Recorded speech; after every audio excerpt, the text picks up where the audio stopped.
আসসালামু আলাইকুম। ইরানের এক ঘোষণায় প্রেসিডেন্ট ডোনাল্ড ট্রাম্পের রাজনীতি প্রচন্ড রকম হুমকির মুখে।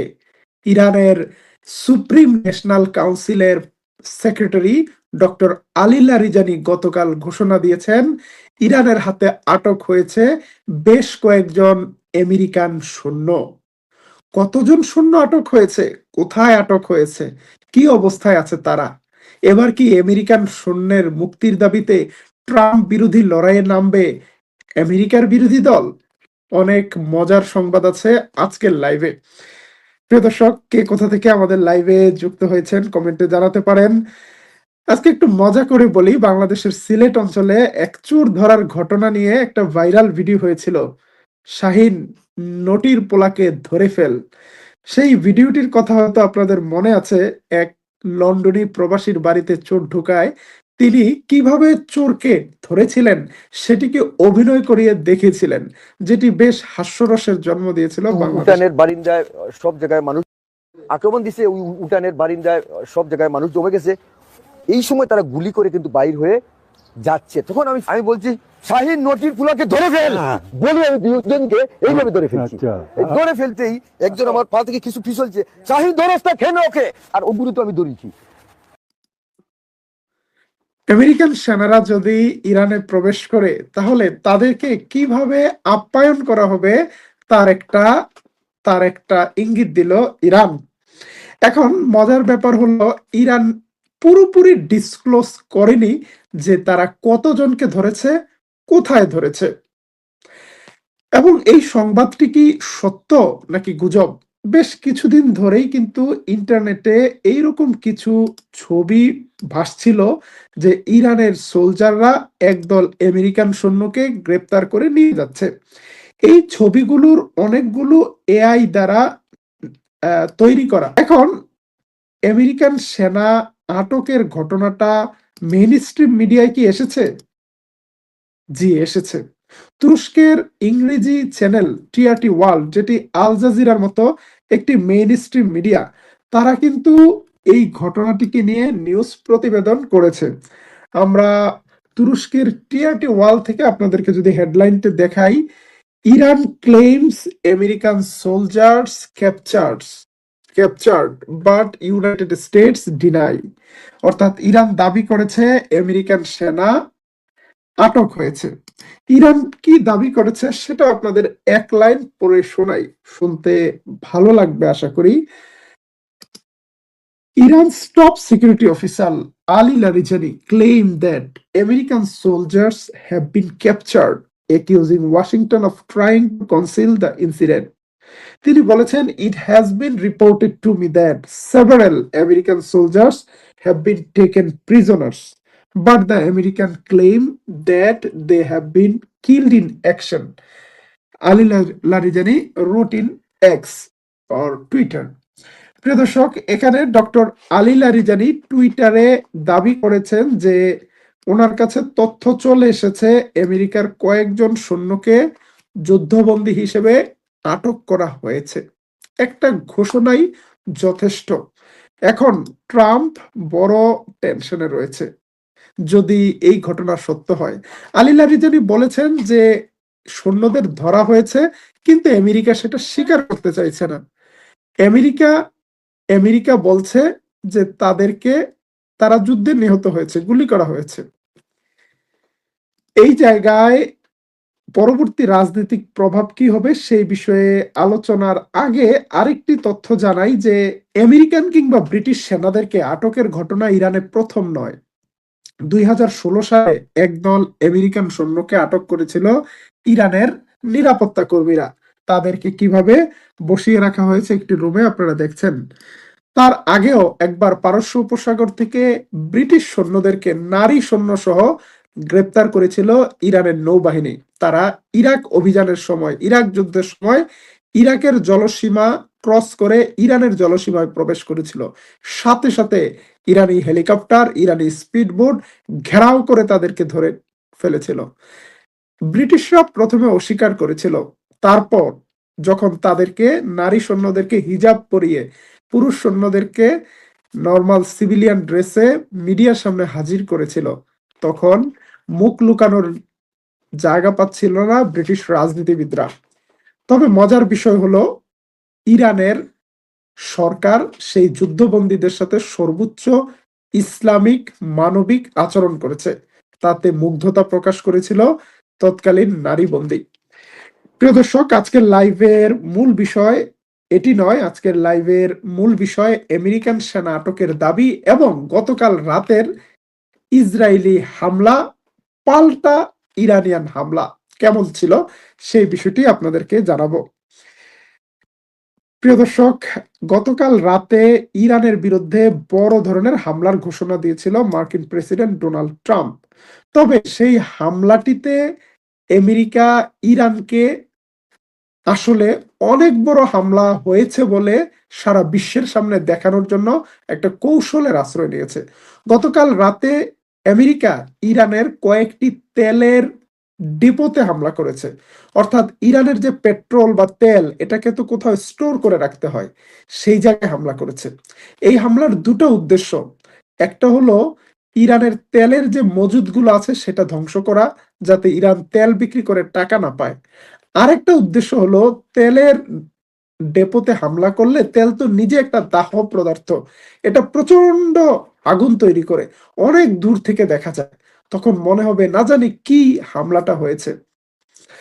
আসুন দেখে আসি গতকাল রাতে ইরানের তেলের ডেপোতে হামলার দৃশ্যটা।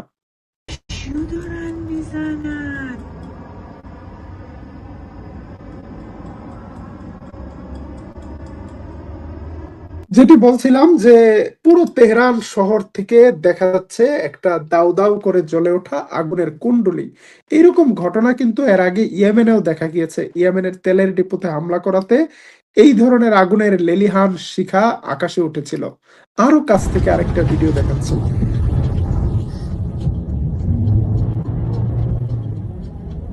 ইরানের মানুষ কিন্তু রাস্তায় চলাচল করছে, রাস্তায় গাড়ি চলছে, কিন্তু মনে হচ্ছে যে তেহরানের অর্ধেকটা মনে হয় জ্বলে পড়ে গেল। যদিও বিষয়টা সেই রকম নয়। ইরানের কয়েকটা তেলের ডিপোতে হামলা করার বিপরীতে ইরান কি করেছে? ইরান গতকাল মিসাইল মেরেছে ইসরায়েলের বন্দর নগরী হাইফার ওয়েল রিফাইনারিতে, তেল শোধনাগারে।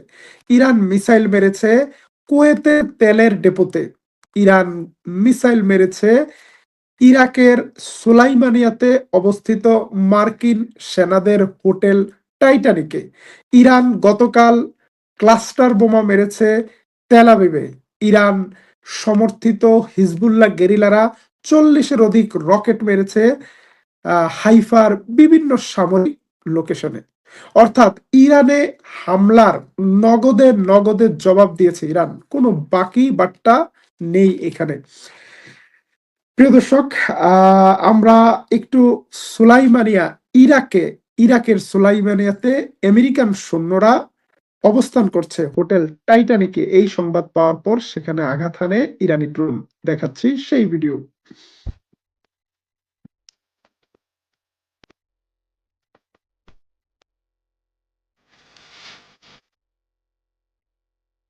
আপনারা দেখছেন যে ইরাকের সুলাইমানিয়া শহরের এই হোটেলটিকে টার্গেট করে কিন্তু ইরান তার ড্রোন হামলা চালিয়েছে। এবং হামলাটি শুধু ড্রোন হামলায় সীমাবদ্ধ ছিল না, সেখানে গোলাগুলির ঘটনাও ঘটেছে। আমাদের কাছে সেই ফুটেজ এসেছে, আমরা দেখাবো কিনা চিন্তা করছি। না দেখাই, ইউটিউবে গোলাগুলির ছবি দেখালে অনেক সময় ঝামেলা করার চেষ্টা করে। এখানে আরেকটি হামলার ছবি, এটি হলো কুয়েতের একটা তেলের ডিপোতে হামলা হয়েছে। হামলাটির কিছুক্ষণ পরে ধোঁয়া উঠতে দেখা যাচ্ছে। এখন যুদ্ধ পরিস্থিতি কোন দিকে যাচ্ছে? যুদ্ধ পরিস্থিতি সম্পর্কে গতকাল আহ গুরুত্বপূর্ণ বক্তব্য দিয়েছেন ইরানের এই মুহূর্তের বলা যায় অঘোষিত প্রধান নেতা ডক্টর আলী লারিজানি। আলী লারিজানির বক্তব্যকে ইরানের তাসনিম নিউজ বলেছে শত্রুদের টার্গেট ছিল ইরানকে টুকরো টুকরো করে ফেলা, ডিসইন্টিগ্রেট করা। ইরানে শুধু সরকার পরিবর্তন নয়, শত্রুদের মূল টার্গেট, জায়নিস্টদের মূল টার্গেট ইরানকে ছিন্ন বিচ্ছিন্ন করা। তিনি বলেছেন এটা ঠিক, ইরানের মধ্যে বিভিন্ন জাতিগোষ্ঠী রয়েছে, তাদের মধ্যে বিভিন্ন ইস্যুতে মতবিরোধ রয়েছে, ভিন্নমত রয়েছে, কিন্তু ইরান প্রশ্নে তারা এক এবং ঐক্যবদ্ধ। আমেরিকার প্রেসিডেন্ট ডোনাল্ড ট্রাম্প চেয়েছিল ইরানে বড় ধরনের হামলা করে ইরানের জনগণকে আতঙ্কিত করে একটা ফায়দা লুটার, কিন্তু ইরানের জনগণ, ইরানি জাতি আমেরিকার চাপে মাথা নোয়ায়নি। তারা ঐক্যবদ্ধ আছে, ঐক্যবদ্ধ থাকবে এবং আমেরিকার পরিকল্পনা পরাজিত হবে। ডক্টর আলী লারিজানি আমেরিকার রাজনীতিকে সবচেয়ে বড় চাপে ফেলে দিয়েছে গতকালকের এই রাজনৈতিক বক্তব্যের পাশাপাশি মার্কিন সেনা আটকের এই দাবি করে। ডক্টর আলী লারিজানির মতো ব্যক্তি যখন এই দাবি করেছে, সেই দাবিটা একদম নিছক ফেলে দেওয়ার মতো নয়। এখন দরকার প্রমাণ, দরকার কোথা থেকে তাদেরকে অ্যারেস্ট করেছে, যদি আটক করা হয় তার ফলে কি হতে পারে। এক নম্বর, আমেরিকা এখন পর্যন্ত ইরানের ভেতরে স্থল অভিযানের দাবি জানালেও, মানে পরিকল্পনা করলেও স্থল অভিযান করেছে বলে কোনো দাবি এখন পর্যন্ত তারা করেনি। যদিও তারা বলছে তারা ইরাক যুদ্ধের মতো লাখ লাখ সৈন্য নিয়ে ইরানে প্রবেশ করতে চায় না, বছরের পর বছর এই যুদ্ধ চালাতে চায় না। তারা চায় কিছু স্পেশাল মিশন পরিচালনা করতে, কিছু ছত্রী বাহিনী নামাতে, যারা ইরান থেকে কাউকে ধরে নিয়ে আসবে ভেনেজুয়েলার মতো, অথবা ইরানের সমৃদ্ধ করা আহ ইউরেনিয়াম গুলো নিয়ে আসবে। কিন্তু আলী লারিজানি গতকাল সাফ জানিয়ে দিয়েছে যে ইরান ভেনেজুয়েলা না, ইরানে ভেনেজুয়েলার সেই কন্ডিশন গুলো নাই। ইরানে এসে এই সিস্টেমে খেলতে পারবেন না আপনারা। যদি আমেরিকা ইতিমধ্যেই কোনো বিশেষ বাহিনী ইরানে পাঠিয়ে থাকে, তাহলে সেখান থেকে কিছু সৈন্যকে তারা মেহমান হিসেবে রেখে দিতে পারে, তাদেরকে কিছুদিন মেহমানদারি করলো। নাম্বার টু, আরেকটি সম্ভাবনা আছে, ইরাকের এরবিল, সুলাইমানিয়া, যেখানে আমেরিকান কনসুলেট আছে, সেই জায়গায় বেশ কয়েকবার হামলা হয়েছে। সেই হামলায় প্রাণ ভয়ে পালানোর মতো কোনো পরিস্থিতি যদি তৈরি হয়, অথবা বিভিন্ন হোটেলে যে আমেরিকান সেনারা পালিয়ে উঠেছে, রাশিয়ার গোয়েন্দা তথ্য পেয়ে সেখানে বিশেষ অপারেশন চালিয়ে ইরাকের শিয়া মিলিশিয়ারা তাদেরকে আটক করতে পারে, এটা একটা সম্ভাবনা। এরকম সম্ভাবনা বাহরাইনেও ঘটতে পারে। বাহরাইনে বিশাল একটা শিয়া জনগোষ্ঠী আছে, তারা আবার সশস্ত্র। সুতরাং বাহরাইনে এই যে যুদ্ধের ডামাডোলে যদি কয়েকজন মার্কিন সেনাকে ধরে ফেলে, আবার তাদেরকে রাতের আধারে নৌকা বা বোটে করে ইরানে পাঠিয়ে দেয়, বাহরাইন থেকে ইরান খুবই কাছে, এইরকম একটা সম্ভাবনা থাকে।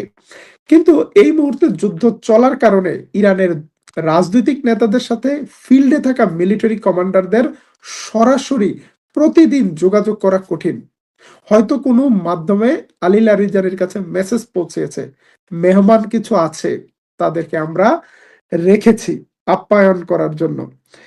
এবং এই একটি ঘোষণাই আপাতত আমেরিকান রাজনীতিতে ডোনাল্ড ট্রাম্পের জন্য একটা হাইপার টেনশনের বিষয় হবে। প্রিয় দর্শক, আজকের মতো আমরা এই লাইভটি শেষ করছি। পাল্টাপাল্টি যুদ্ধ চলছে, পাল্টাপাল্টি হামলা চলছে, এবং এখন পর্যন্ত আমেরিকার কোনো হামলাকে জবাববিহীন রাখেনি ইরান। এখন পর্যন্ত আমেরিকা এত বিমান হামলা করেও ইরানের মিসাইল হামলা বন্ধ করতে পারেনি। This is the fact. এবং এখন পর্যন্ত স্থল অভিযানে ইসরায়েল লেবাননে কোনো সফলতা পায়নি, সেখানে তীব্র প্রতিরোধের মুখোমুখি হচ্ছে লেবানিজ গেরিলাদের। যুদ্ধ সবেমাত্র শুরু, এবং যদি এইভাবে চলতে থাকে আমেরিকার পক্ষে এই ব্যয়বহুল যুদ্ধ বেশি দূর এগিয়ে নিয়ে যাওয়া সম্ভব নয়। আমেরিকার অস্ত্রের গোডাউনে ইতিমধ্যেই টান পড়েছে।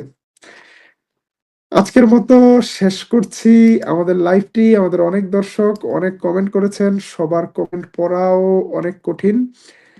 রাশিয়া থেকে কার্গো বিমান এসেছে কিনা, যুদ্ধের মধ্যে অনেক কিছু আসা যাওয়া করে, সব তথ্য সময় মতো পাওয়াটাও কঠিন, ইরানে ইন্টারনেট সংযোগে সমস্যা আছে। আবারও দেখা হবে পরবর্তী নিউজে তুর্কিপিডিয়া লাইভে। আল্লাহ হাফেজ।